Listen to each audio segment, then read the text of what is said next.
بسم اللہ الرحمن الرحیم۔ دو ڈاکٹر صاحبان کی گفتگو سنی اور اس میں سے کچھ باتیں ملی ہیں۔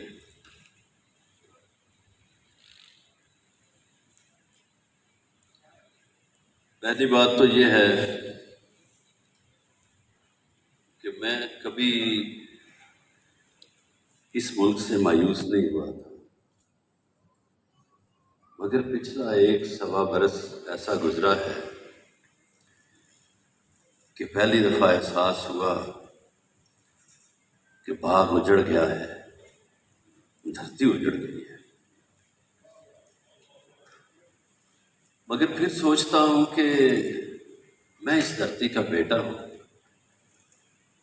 مجھے ہی اپنے باغ کو اجڑنے سے بچانا ہے۔ سچی بات یہ ہے، میری ریاست مجھے حقوق نہیں دیتی۔ یہ میرے دو معزز اس قوم کے نامور وکلاء تشریف فرما ہے،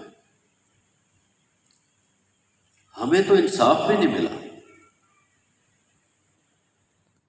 ہم تو تاریک راہوں میں انصاف کو ڈھونڈتے رہے اور ہمارے جو ججز صاحبان ہیں وہ ریمارکس تو بڑے بڑے دیتے ہیں،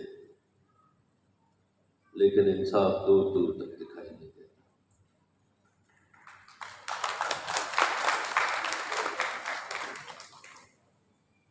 جو دوسرے دو گھوڑے ہیں، ایک ملٹری اور سول بیوروکریسی کے، تو اس پہ مجھے یہ ہمارا ہمسایہ ملک ہے وہ یاد آ جاتا ہے کہ محترمہ اندرا گاندھی جب پہلی دفعہ وزیر اعظم بنی تو ان کے پرنسپل سیکرٹری تھے میلون مارشل، یہ کرسچین تھے۔ تو اس نے پوچھا کہ میلون، مجھے پہلے انفارمیشن کا تو پتہ ہے، لیکن اب کیا ہونا چاہیے؟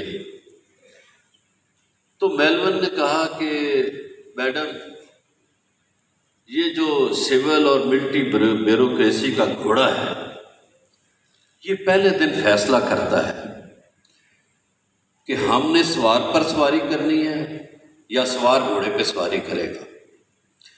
تو اندرا گاندھی اس کی بات سمجھ گئی، تو اس سے اگلے دن اندرا گاندھی نے اپنی بہت سی سینئر قیادت کانگریس کی بھی فارغ کی، اپنی سول بیوروکریسی کی بھی اور ملٹری کی بھی، اور پھر وہ جو منہ زور گھوڑے تھے ان کو سمجھ آ گئی کہ ہمارے اوپر سیاستدانوں نے ہی سواری کرنی ہے۔ مگر ہمارے ہاں بدقسمتی سے،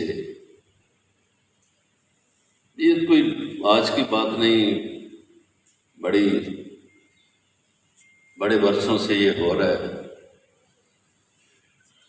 ہمارے سیاستدان پتہ نہیں کیوں اقتدار کی بھیک مانگنے ایک در پہ چلے جاتے ہیں، نہ مانگے تو ان کا گزارا کیوں نہیں ہوتا؟